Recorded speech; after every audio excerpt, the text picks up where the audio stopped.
Alright, this is one of those kinda bad, kinda boring, and kinda interesting anime out there. A mediocre slice of life show with a cool premise and attractive waifu.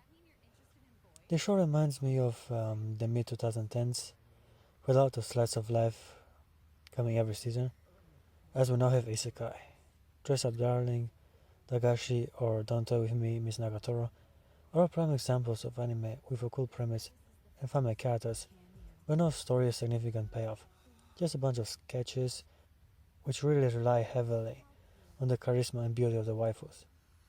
I kinda enjoyed this anime. It's a lot of fun at the beginning, as the MC got to meet a beautiful female teenage vampire.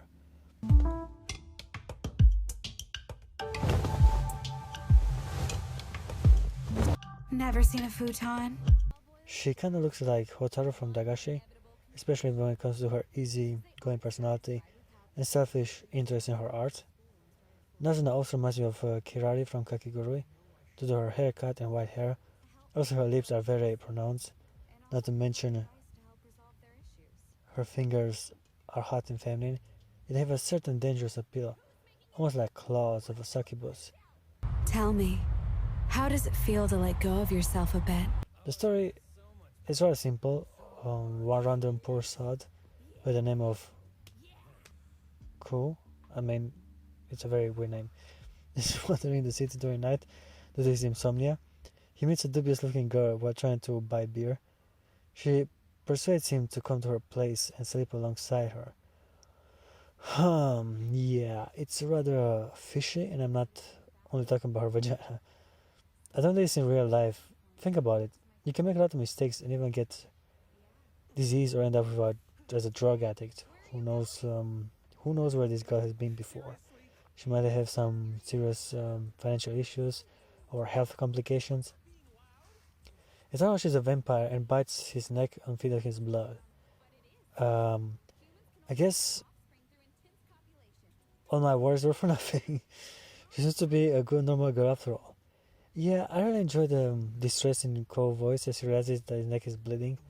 Nazuna is very bad at finding alibi for actions, and the mosquito lie seems way too easy to intercept. Mosquito. There was this huge mosquito on your neck. Oh, I see. I got it with a good slap. Yeah, the boy takes all his supernatural events kinda well and even starts to enjoy her company. Where the show is starting to actually get a plot is when we find out in order to become a vampire, you have to fall in love with the girl who bites you. A nice gimmick. I guess it's as good of a premise as any to get some romance done. I prefer the more straightforward love with a dark entity like in Dusk Maiden of Amnesia. However, I guess we can play rough and put some feelings on the line and increase the stakes and actually have a more cohesive narrative. My first question would be, how come vampires exist? Where do they hide during the day? How can Nazuna afford an apartment with 6 rooms where she does not work but sleep during the day?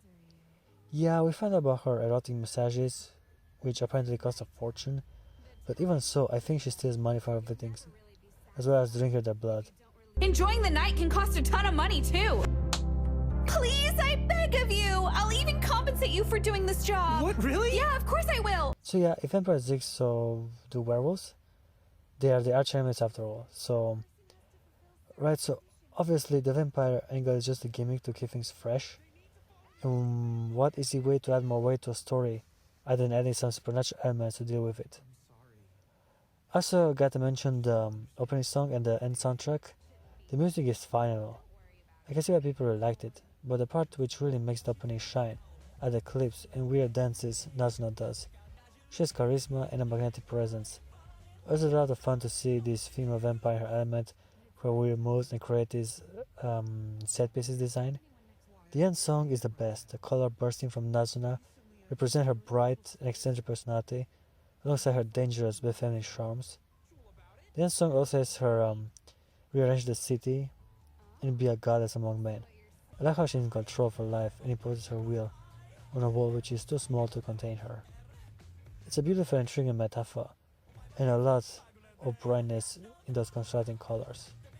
A master of life combined darkness with the bright lights of the city. The first 4 episodes is mostly about Nazuna and Ko, their weird romance and the difference in standards when it comes to relationship.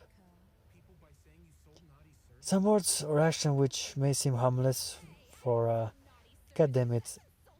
I know I'm not presenting his name right, it can be Ko. I mean, fuck. For the main character, were provocative and kinky from Nazuna. Also, some actions and principles of a vampire seem perverted and dangerous for an insecure, weak protagonist. Just like how a child results from when a man and a woman in love have sex. Why are you being gross all of a sudden? It was a fun journey to see them two try to find a middle ground. It was a fun journey to see them two trying to find a middle ground in their relationship and come to some understanding. Ko wants to become a vampire to better enjoy the night.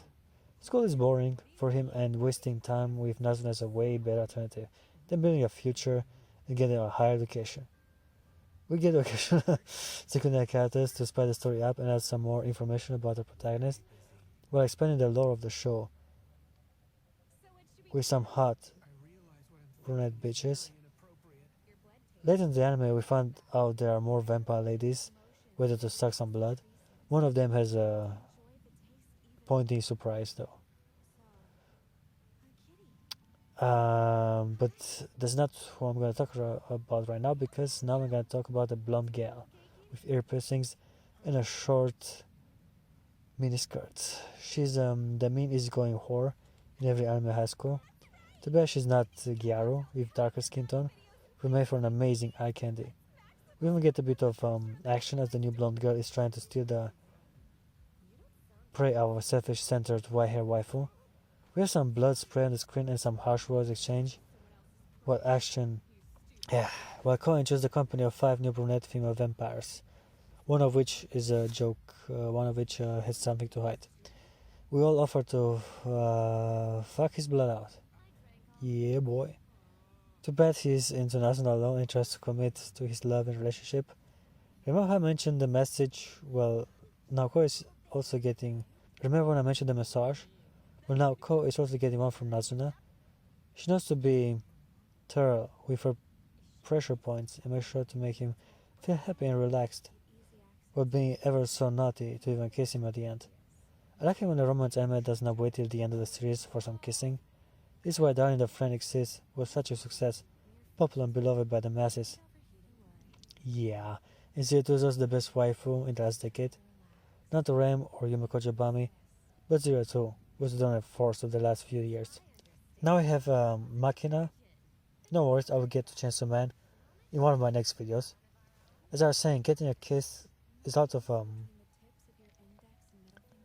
progression for this type of shows. It allows for more personal interactions. It even furthers the relationship for a moment. The anime has no clear narrative structure and relies heavily on random sketches and episodic individuals to bring a bit of character development. Overall, the anime is entertaining enough for the first half. After that, it becomes a mess of so many random encounters and a small scenario of loosely connected people. I like this show, because the wife of Nazuna is indeed hot and dangerous. She has this allure of a bad chick and the beautiful face of a man-eater. Literally, in her case. I cannot resist an evil waifu with monster characteristics also being portrayed as an attractive, gorgeous female.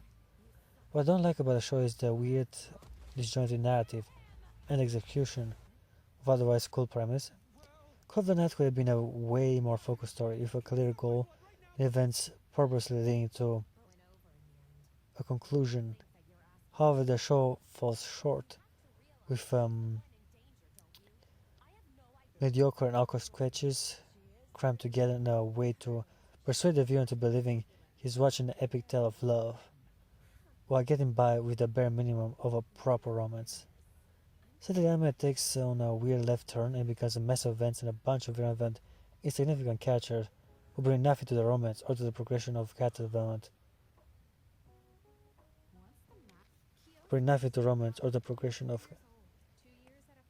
They are the filler to make the show seem like it has a bigger, brighter message to tell than it presents. It's about falling in love as a teenager. Okay, it's not that, it's the simplicity that was fun.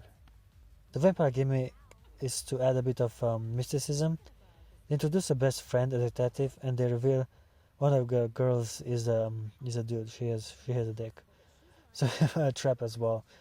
Yeah, this isn't Durarara, so all these weird characters we get lost into monologues and irrelevant conversations, making me wish the anime was 6 episodes shorter. The whole story is lame, and the show already gives its best by its 4th episode. Why introduce so many weirdos if nothing of value will be added? It feels like extra material to distract from the lack of proper storytelling, and make it all seem a bit more complex than it actually is. But why? The simplicity of its premise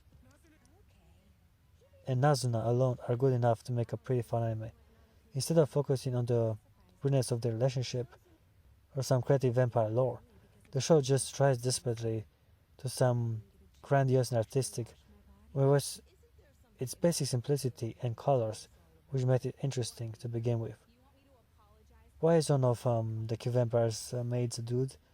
It has some allure of a trap, I guess. I'm just glad Con didn't turn to the other side just to become a vampire. At least he remained faithful to Nazuna, and they even kissed at the end. But still, they only kissed twice for the show, so there was no impact in this moment. The color, the music was there, of course. At the moment, it was pretty magical. We already had experienced the same scenario as a much better situation with more complex implications.